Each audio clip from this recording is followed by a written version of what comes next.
And that just happened right now. Oh man, I mean, no Pavarotti stories, that's for sure. I mean, meeting Leone for the first time was definitely huge. It was huge.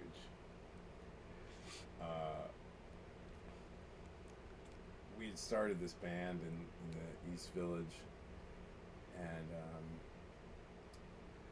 my wife Fiona McBain, Glenn Patcha, and Amy Helm had been singing together kind of as a trio, and they had been messing around with some old gospel songs that Glenn learned when he lived in New Orleans, and Amy too, because she was down there for a while. So, we'd been doing it for a while at a place called Banjo. It was called 9C at the time, Avenue C and 9th Street. And our friend Jimmy Zhivago, who was our guitar player, got us some studio time at the Magic Shop, which was a really cool studio in town. Shawn Pelton did many sessions there. Yeah.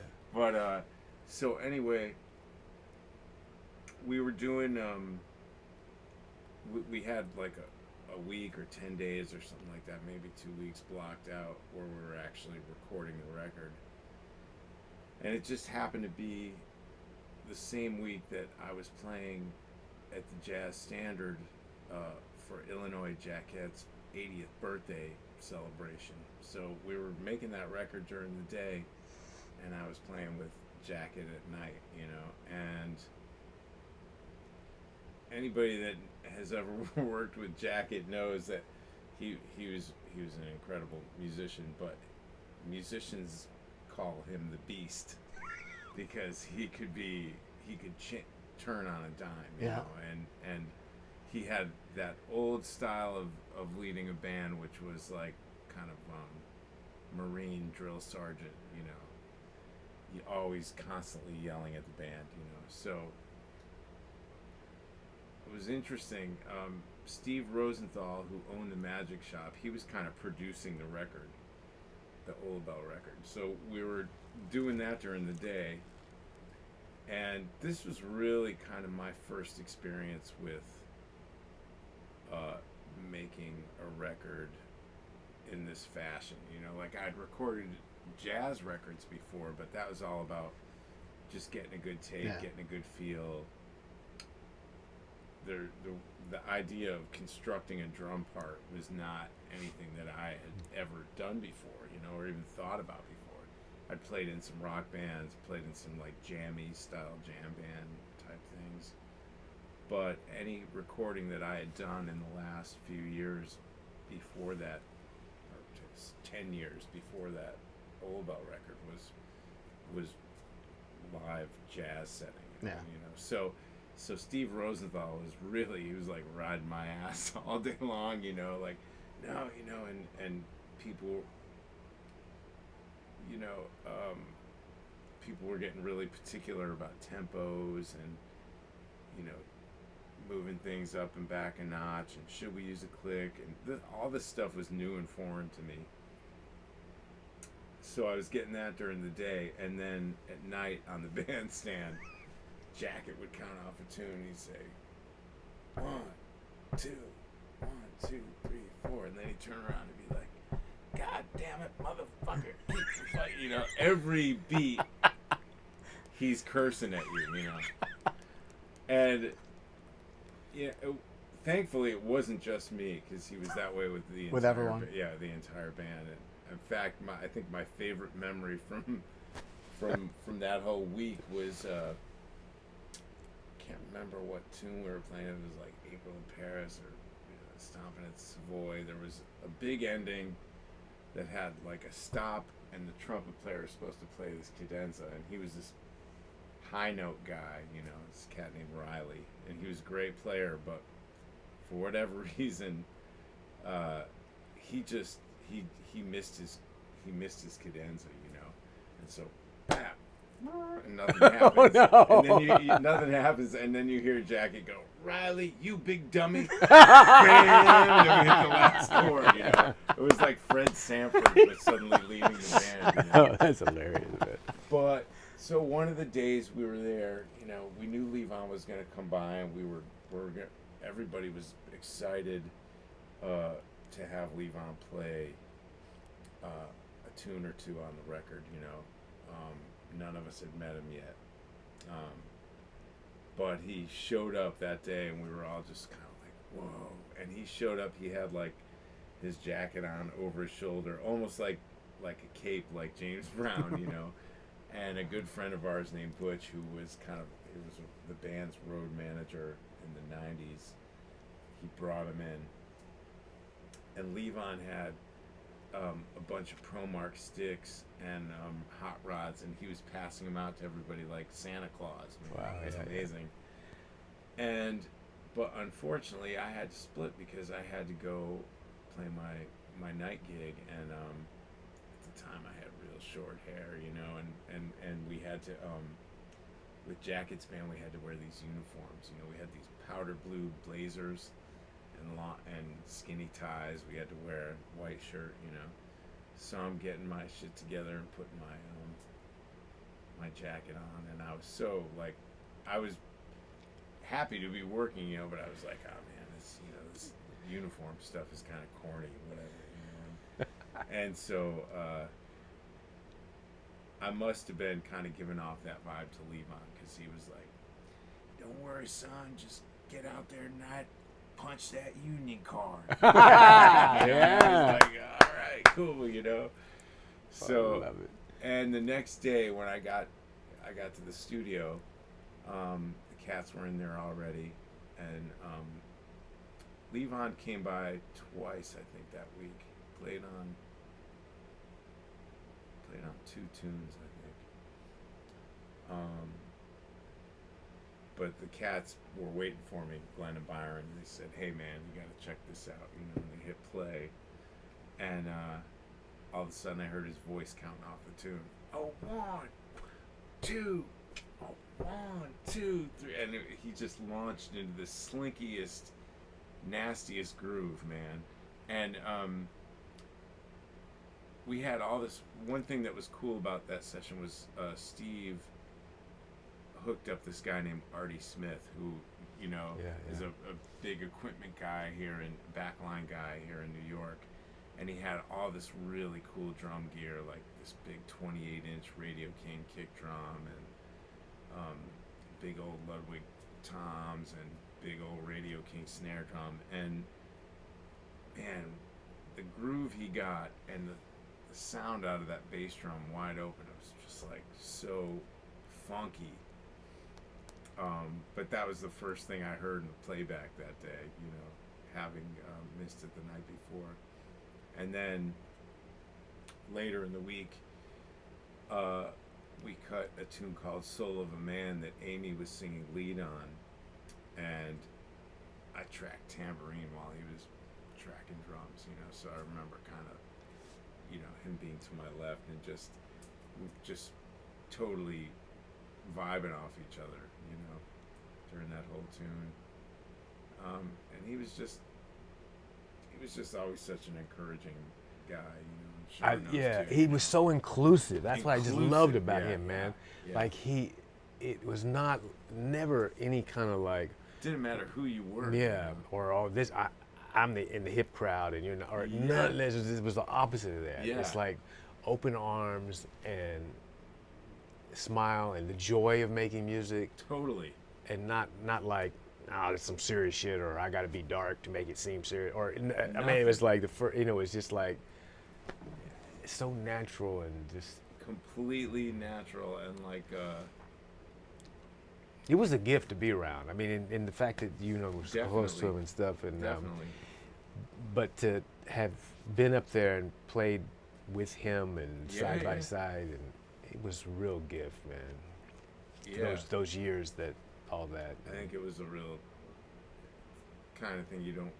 Well, you know it's special while it's happening, but then when it's gone, you really realize, like, we won't see the likes of that guy again. No, but the open arms inclusivity thing. Oh yeah. And was really inspiration to be around. If you're there, you're a part of what's going on, and we're happy you're here. And he'd go out of his way to tell you, like.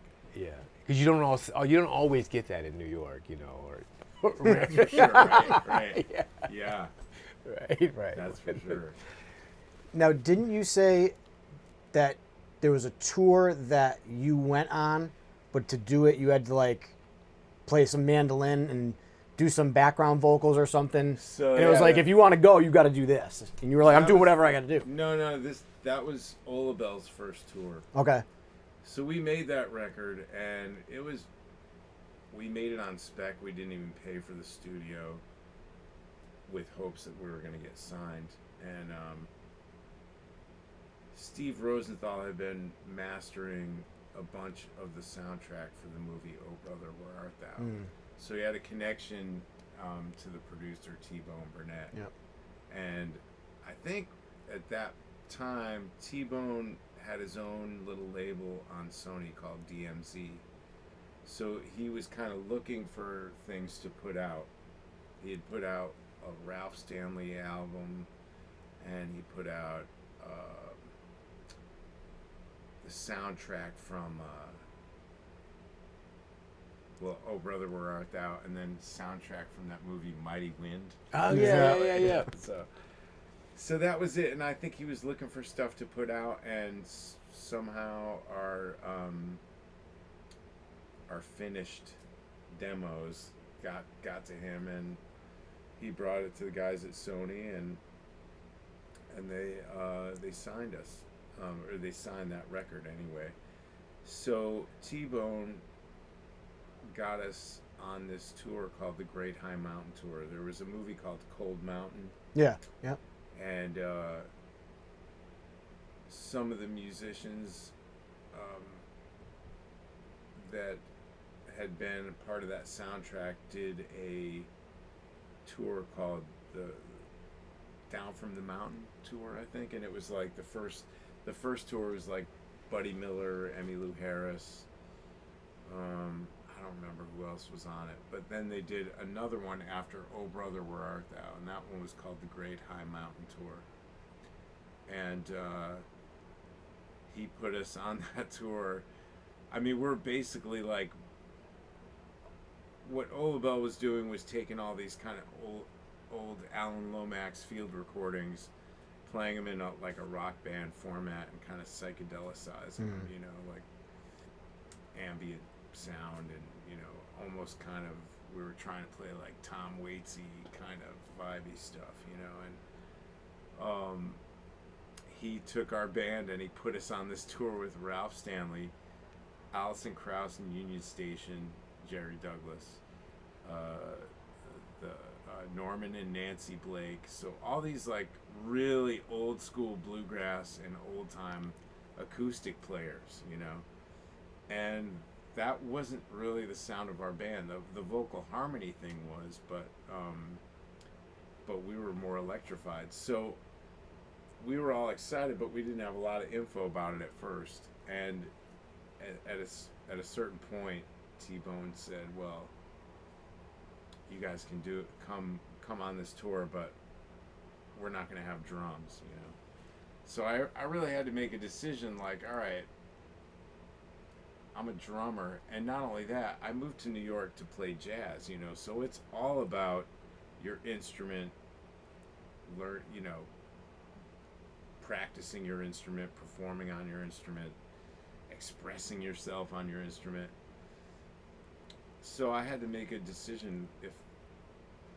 Was I going to just blow this tour off, or was there maybe some kind of opportunity in here for me to really learn to kind of expand my vocabulary as a musician, And I just knew that with being around those kind of people every night, that I was going to come away with some other stuff, and it was a complete game changer for me, because every night we were on stage with Ralph Stanley singing Amazing Grace. It was like, and there was some different cultural things, being from the Northeast, and there was a serious kind of there were some serious religious things going on that tour.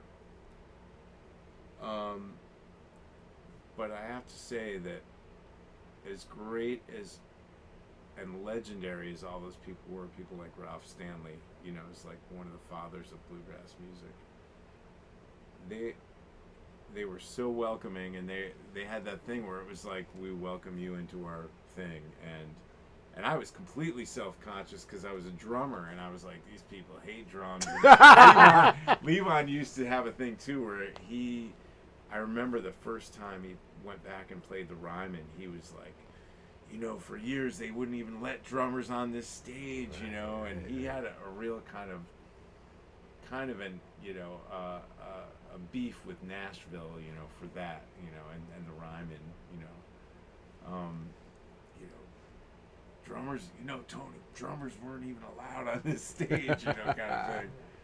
So yeah, that was a decision I had to make, like if I was gonna go on that tour or not, and I'm really glad I decided to do it, because then I also took up mandolin on that tour, and just use it as a way to kill some time and learn a different instrument, and and in fact, you might remember, and you probably studied mallets in college. Yeah, a little bit, right? yeah. You guys remember the Phil Krause books for xylophone? Yeah. I started taking some of those Krause forms, for the different scale exercises, and trying to figure them out on the mandolin, and learning some fiddle tunes and stuff, and it was interesting because after that I didn't really get as much jazz work as I wasn't getting called for a lot of the gigs that I used to get called for, and word got out that I was playing in like a bluegrass or a Christian band. Oh like all this kind boy, of stuff. he's out. Yeah, he's out of the loop. He's out, man. He isn't like trained anymore. He is like Coltrane.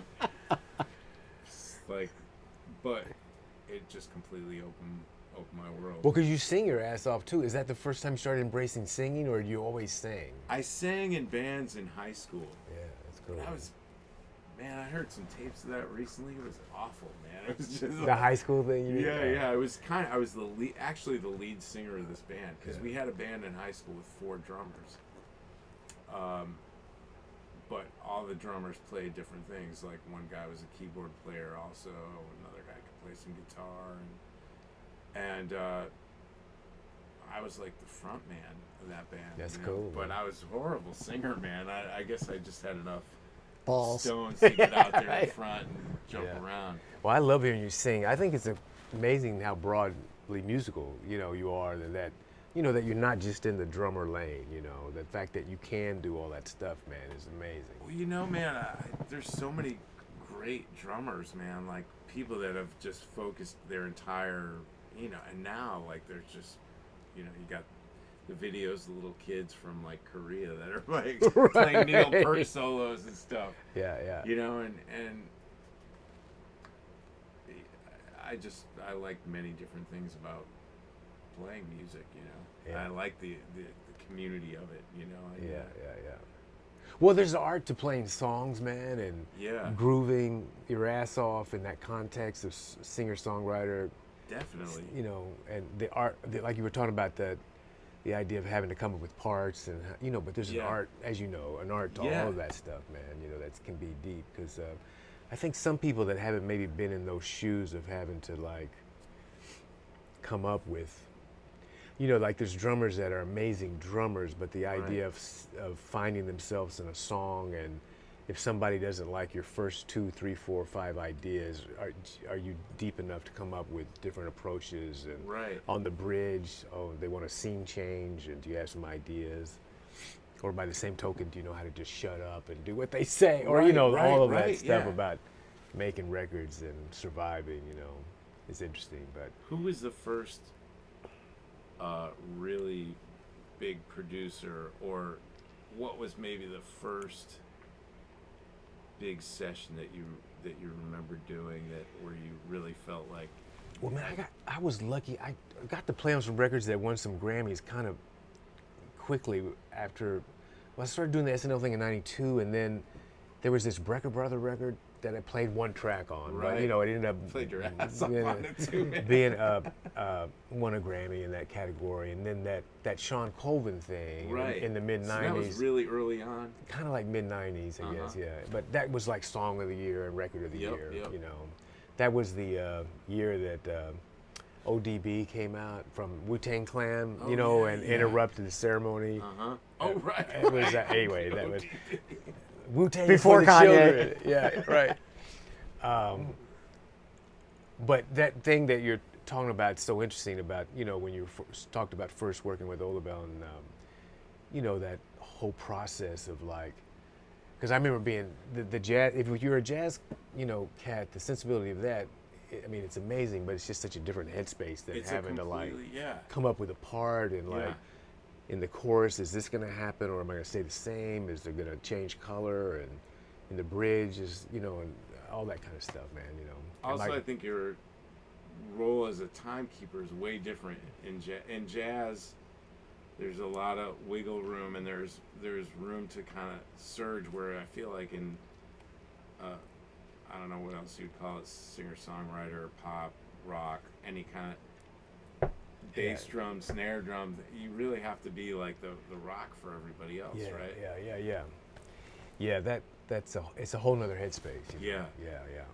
But it's amazing, and to your credit, that for you to have that background, you know, with the jazz thing, and then be exposed to all this other stuff, you know, to cover all that ground. I think it's a great, you know, people that have a big planet of musicianship, you know. I mean, the chops thing is fun and it's amazing, and there's nothing more exciting than a drummer that can blow a place up. Man. Right. I mean, it's exciting and fun as hell, you know. Yeah. And I think I'd rather listen to that than a cat on an 8-string bass going crazy, you know. I know what you're saying. Like I think there's a charm to a drummer in a basement with like 30 million toms going crazy. You know, there can be. Watching it too. Yeah.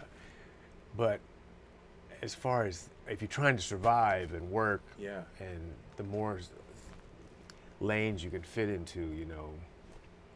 And that's an interesting bridge to cross too. Like, are you willing to play a lot of different styles, and you know, you may not love everything you're getting called to do or getting paid to do, you know, but can you hang in there and have the temperament to deal with that and take direction, or all the different things you have to deal with, you know. You have to have a certain personality, I think, to be able to hang in there for the long term on that, you know. Right. Like cats that are like, don't tell me what to play, motherfucker, you know. Versus, like, I remember I've seen Steve with Paul Simon. They were on SNL, and Paul was having some kind of meltdown about something and tempos and stuff. And you know, and the way Steve handled it was like really graceful and like, you know, hey Paul, man, we can try this, or what are you feeling? You know, but like it was really the communication and the grace of it all was incredible, as opposed to like, God damn, this motherfucker again, or something, you know. Yeah. Well, yeah. So that's a huge part of the thing, right? Yeah, absolutely, huge part. Because there's tons of great drummers, but then the idea of cats that also then have the personality to hang through all the different shit that gets thrown at you, you know? And then still produce a track or a tune that, you know, feels good, or and getting the start of getting the sound and kind of, you know, and there's a lot of moving pieces to it besides just being able to blow in 13/8 at 500 beats a minute, you know. Now, didn't you tell me a story about doing something for the Springsteen box set? Yeah. And you got the demo, and you went in, and you're like, I fucking nailed it. And the producer, I don't know if it was the producer, Bruce was like, I don't know, maybe we could try something different. And you were like, fucker, no, I nailed that. What do you mean try something? No, it wasn't. It was more I was in love with this part. It wasn't like a nailing thing as much as it was this ballad, and I remember those Remo drums that had the conga head on them. I don't know if that makes, like, there was these Ringo snares that had like, it was almost like a conga top but a snare bottom. Oh yeah. And so, you know, like I had that, and I had some of these. Oh shit! I had like these, feathered like combination things of like that I had made, little brass sticks. So let's put this back on. So I had this weird little snare drum, and it was off, and like, it had a little Ringo muting towel on it or something, and I just thought I had the coolest part, with some kind of feathered ghost note left thing, and it was a ballad. And I loved this approach, and it seemed so organic and cool and warm.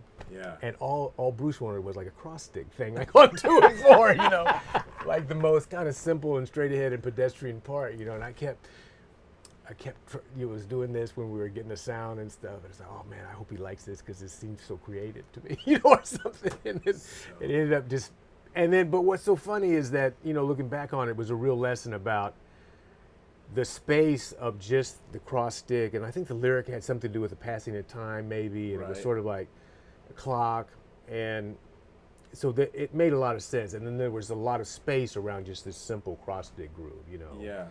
And so that's what it ended up being. Like, it was like, can you do this? And then I kept trying to go to this. Man, I think we really like that cross stick. That's what. Well, then why don't you hire Max? That's amazing. So it was a big lesson though about just letting go of maybe what you're hearing and give them what they want, man.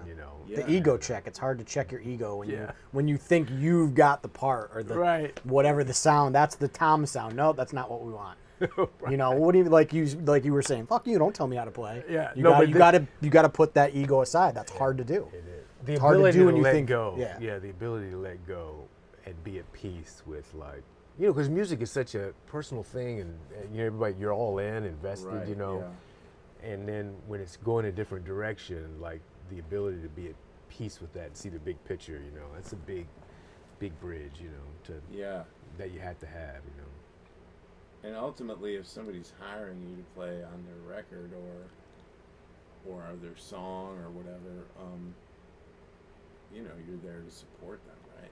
Yeah, right.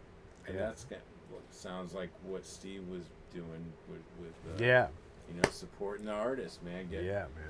It was interesting. I heard a interview with Higgins recently talking about Ornette Coleman, and he said, something to the effect of, people were asking him, man, what are you doing playing with this cat, and he plays so weird, and that doesn't, and he said his approach was just that, like, look, man, this guy asked me to play with him, I'm there to support what he's doing. How is any good idea gonna get off the ground if a guy's got a bunch of people telling him what he's doing is crap? Yeah, right. Yeah, I heard some story about Ornette, like Max maybe coming up on.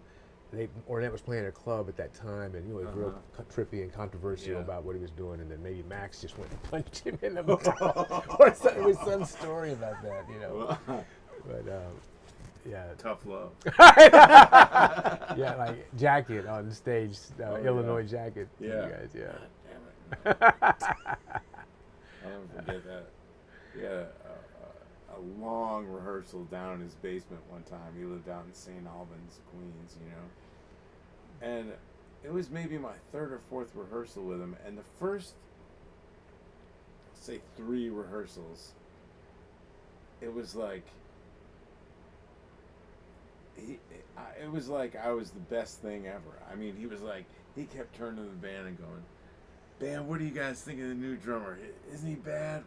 Man, this band is swinging." And I was like, man, I keep hearing all these stories about this cat, but he's being so nice, But I could see all the dudes in the saxophone. They're not looking. They're not looking up, man. They're waiting for the axe to fall.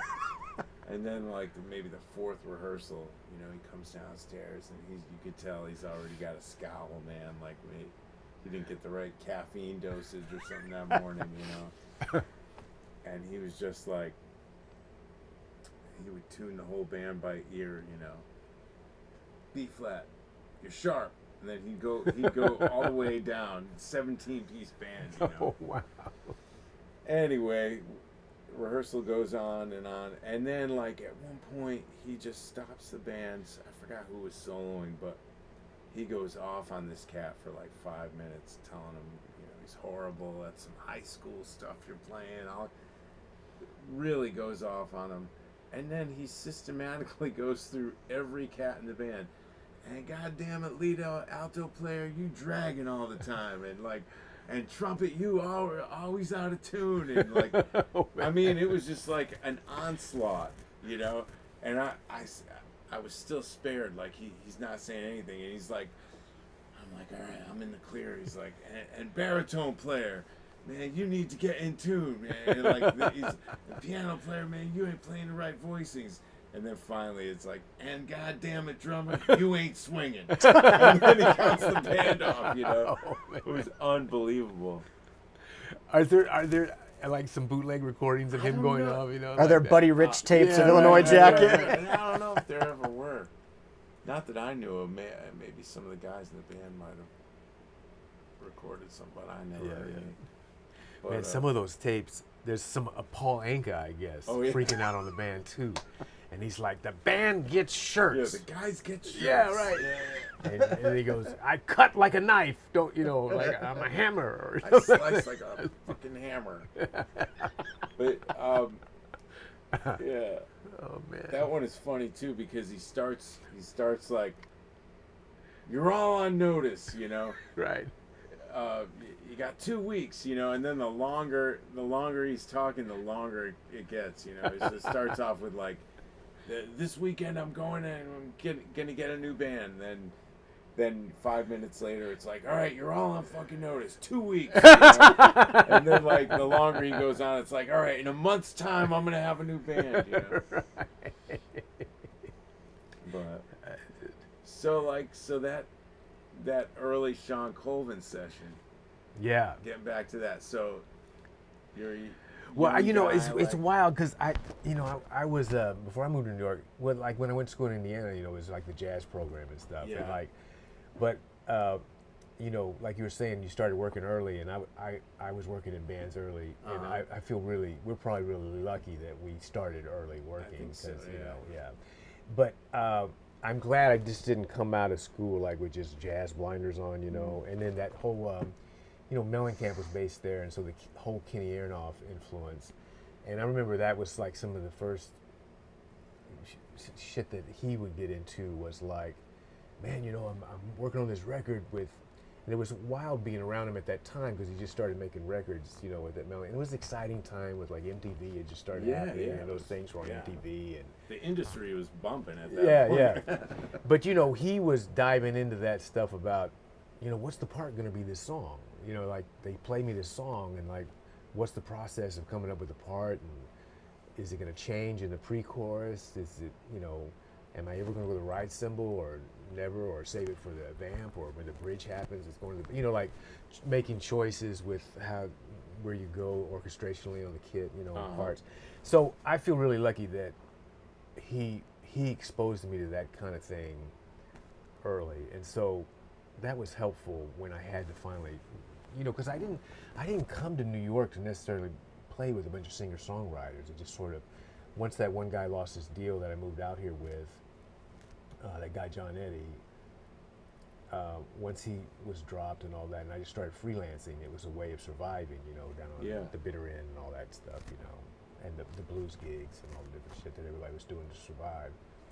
But what you're leaning into is so true about the art of that, like, you know, showing up and having to record or even come up with parts for a gig, you know, if somebody plays you a song, you know, there's a whole thing to that that's different than just, you know, the art of the jazz thing is just a different language, you know.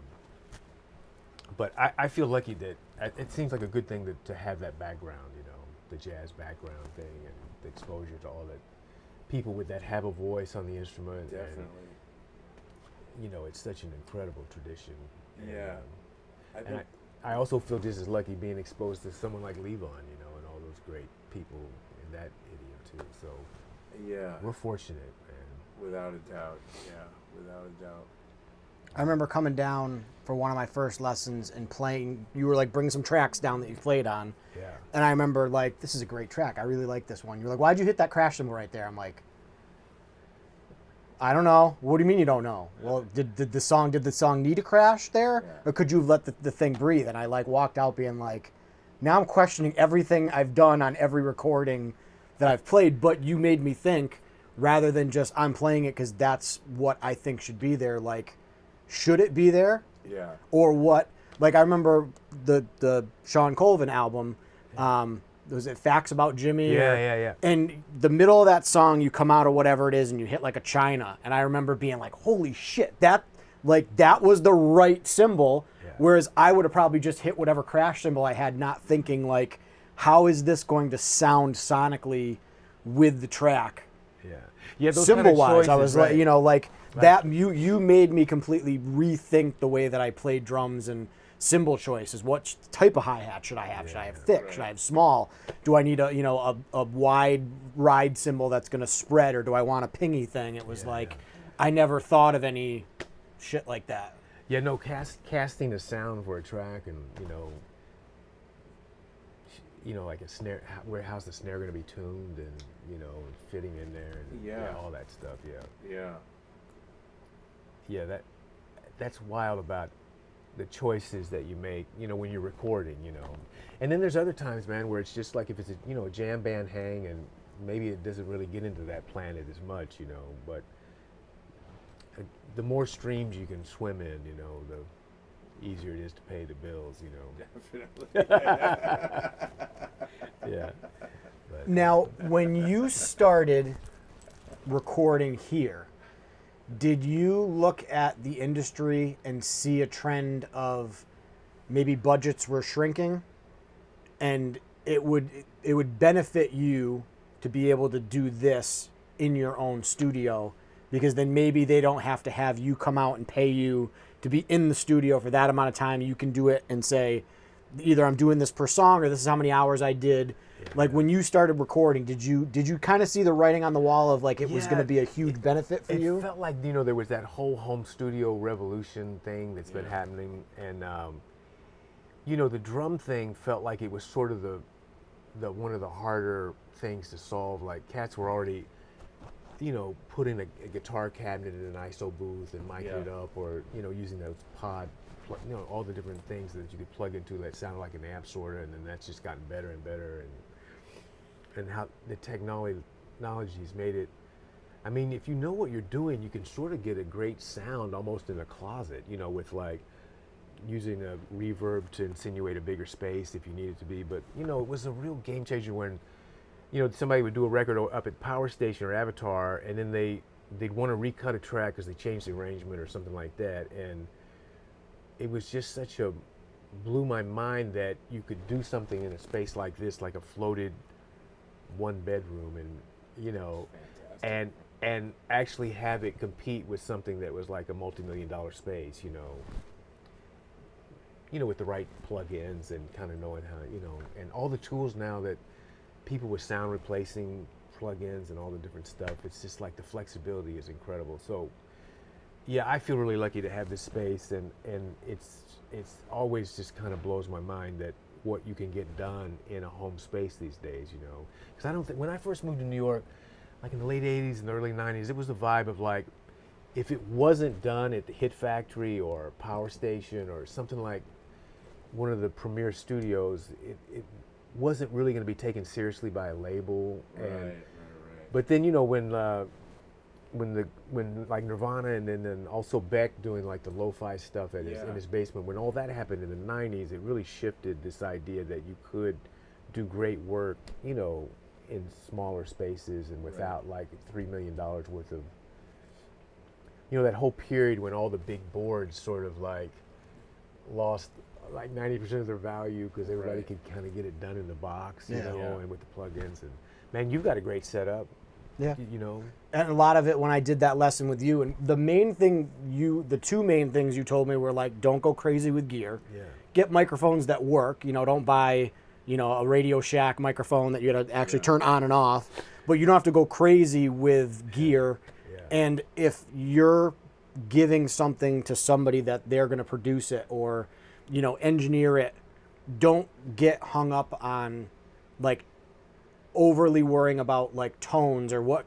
Don't worry about the reverb that you're putting on it because they're going to do it. Right. Yeah. Give them a great performance and decent sounding drums. Good sound. Yeah, and I was like, that was because I was starting to get hung up on of like, oh, I got to get these overheads because they'll make my kit sound way better. Yeah. And I think you were talking about, I think you got the Earthworks, and then you were talking about some other overheads that were like $6 or $7 grand for a pair. Yeah, And I think you borrowed them, and you're like, I don't hear a gigantic difference to spend an extra $4 grand on overheads than what I already have. Yeah. And someone that can take those overheads is going to tweak it the way they want it anyway. Right. No, that was really fascinating for me, like to shoot out different mic pre's and microphones and like, wow, is this worth the extra, 8K Yeah, or something? yeah, It right. was like, Yeah. I'm not hearing this, Yeah. And then I'd bring like engineer friends over, like, in New York that, we know like so many talented engineers to come help me. And I'm like, so can you help me understand why I would want to drop another, ton of bread for this? Because I'm not hearing it, Yeah. And they're like, well, man, you don't really need that, And it was Yeah. like such a liberating, that you can get good work done. Well, like you were saying, you kind of have just 2 overheads, but man, But you I can haven't get it done. I haven't done a ton of work at home really in that regard. I'm just in the experimental stages with it. But yeah, I mean, I was surprised, even with very little engineering experience, once I finally got Logic up and running and just plugged into my little interface, basically, I was like, damn, man, it doesn't sound too bad. you know? Yeah, absolutely. Old set of Slingerlands, fat toms, mushy snare. Beautiful. Yeah. Yeah, it's inspiring what you can get done, man, with humble gear. It's very cool. Awesome. So I think to wrap it up, I like to do a little of the Dom Famulero. Like, what are your words of wisdom for people, drummers, musicians, with the music industry that we're in now, whether it's something with home studio or just a mindset?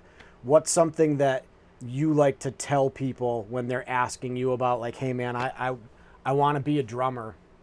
What are a couple key things that you would tell somebody that's, let's say they're getting out of college or they're out of high school and they're like, I want to do this, especially now with talking about recording budgets and artists not really getting paid because of streaming, but it's like, I'm all in.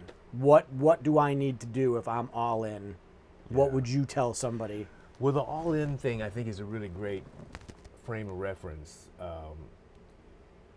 And I think the other thing is that you really got to be in love with it and what you're doing. And because, your relationship with the craft of playing and playing with other people, and the idea of making a living from just playing music, I feel like that it has gotten harder and harder,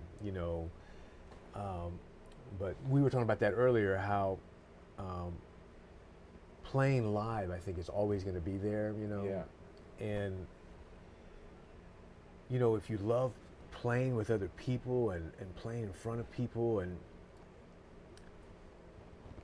but man, just surviving from music is a really difficult task, like people will come here and say, man, I'd love to get into session work and stuff like that, and I just feel like that's sort of a romantic view of, like with Gad and Rick Murata back in the 70s or when everything was really happening. But man, so many of the studios here have gone out of business, and there's a lot of home recording, and but the budgets have collapsed and all the stuff. So it's really gotten back to this super more about your heart and loving music, But like, if you want to have a family and do the whole thing, like, man, making that happen and surviving just from playing music year after year, and it's a high bar to reach, Yeah, As you can tell us. I must concur. Now, what would you, if somebody came to you, some young kid saying, man, Mr. Leone, I want to do this. Like, I'm seeing you with Little Feet. You're inspiring me.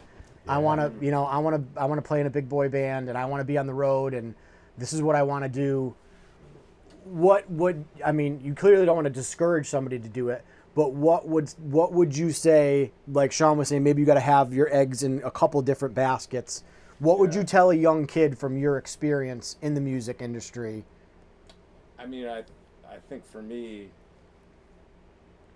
looking back, I learned a lot from the teachers that I had, but I also learned a lot with whoever I was kind of surrounding myself with, whether it was a band I was playing in or guys at school. So I would say, if you want to play, then surround yourself with other like-minded musicians, that are looking to do the same kind of thing that you think you want to do. And that's always, for me, that's always been the thing that's kept me going from one level to the next. The first band I ever joined, I was 11, and the guys were older than me. They were 12 and 13. They turned me on to Leonard Skinner, Jimi Hendrix, and Neil Young, And then, in high school, the same thing. I hung out with older dudes that turned me on to Charlie Parker and Miles Davis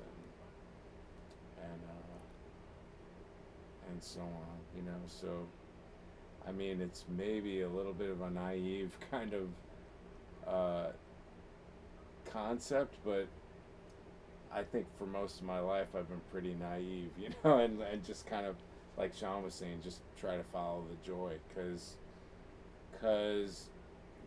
the money aspect is no guarantee, that's for sure, So it's got to be a labor of love, And that's one thing I feel like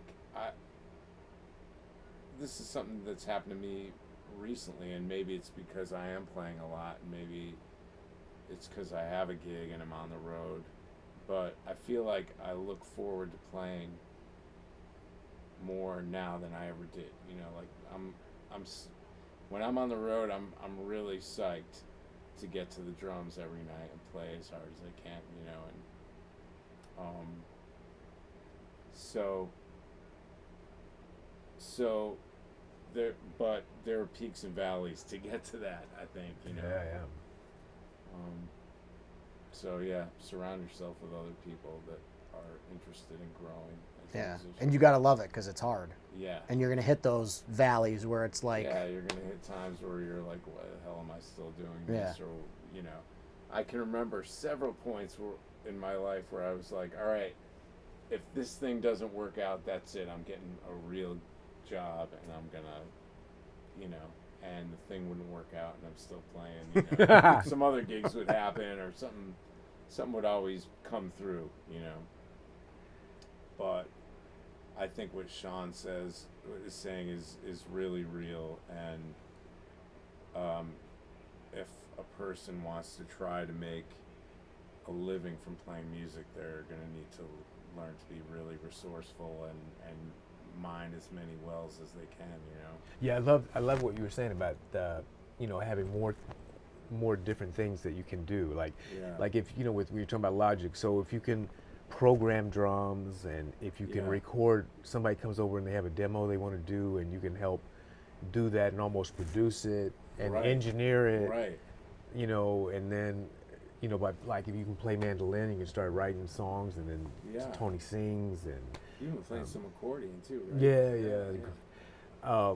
So the more things you can do, can you mix a track, and do you know how to master things? And there's a lot of things related to music beyond just playing drums. The interesting thing about being a drummer is, unless, let's say, you're Lars Ulrich and like a founding member of the band or something, it's oftentimes you're a sideman, and then the psychology of the sideman thing is deep, like you might be on tour for 6 months, and then what happens? The artist goes in, and who knows if they're going to use the band, or some producer comes in with his own people, and I mean, the business is brutal in that way, but the more things you can do and bring to the table, and if you were out with the artist and you were able to record the live shows with a remote recorder, and then take it back and edit it and mix it loosely, and then maybe strip the vocal out and then have him sing again, or you know what I mean, like all Yeah. these different,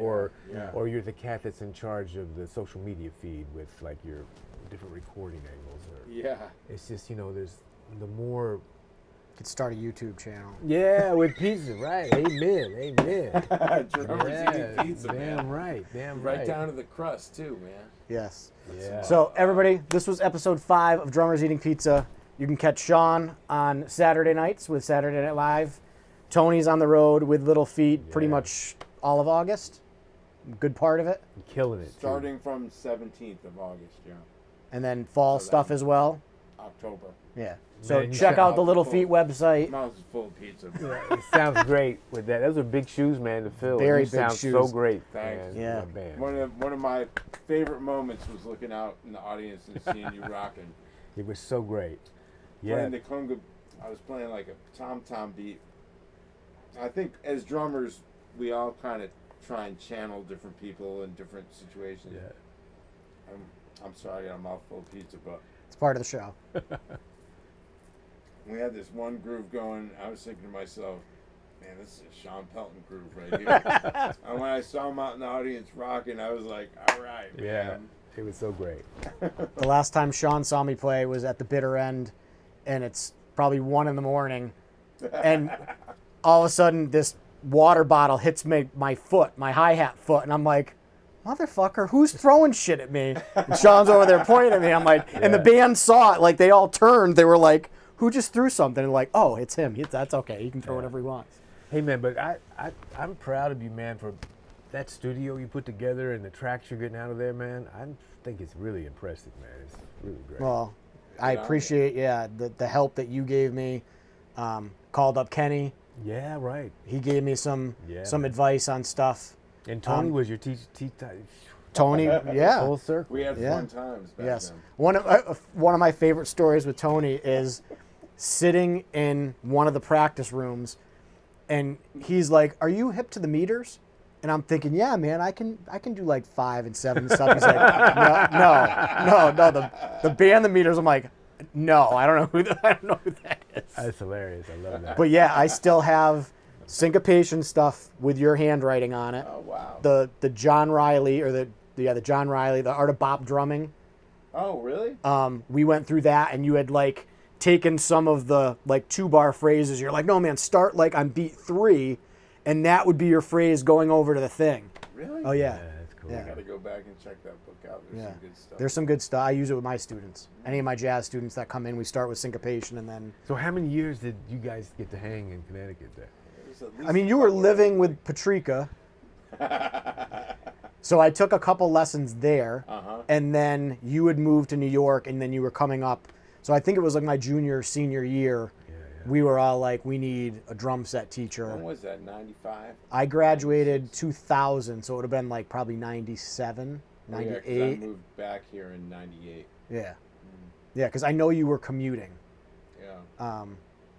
coming back to do that, and then driving back the same day Yeah. to go back and probably play a gig or Like I was doing do like whatever. 10 lessons in one day on Yeah. Mondays. I'd drive in and get there at like 9. Yep. Yeah. Split it like Well, that's 10 amazing. We're all connected, man. Very, Yes. very cool. Yes. Yeah, I love it. Very cool. So people, check out all of their stuff. Shawn doesn't do social media, so you're gonna have to stalk him some other way, which is good because there's a lot of BS that you don't have to deal with. I got to get it together. No, you don't. No distractions. No distractions. That's right. Tony Leone Music on. Is it just Instagram, or do you have?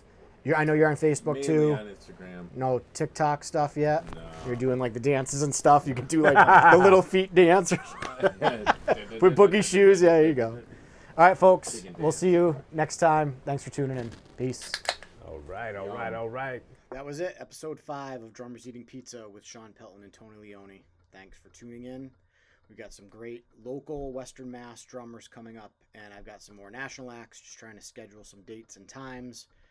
So stay tuned. Please like, share, subscribe, and we will see you for episode 6. Thanks for tuning in. Peace.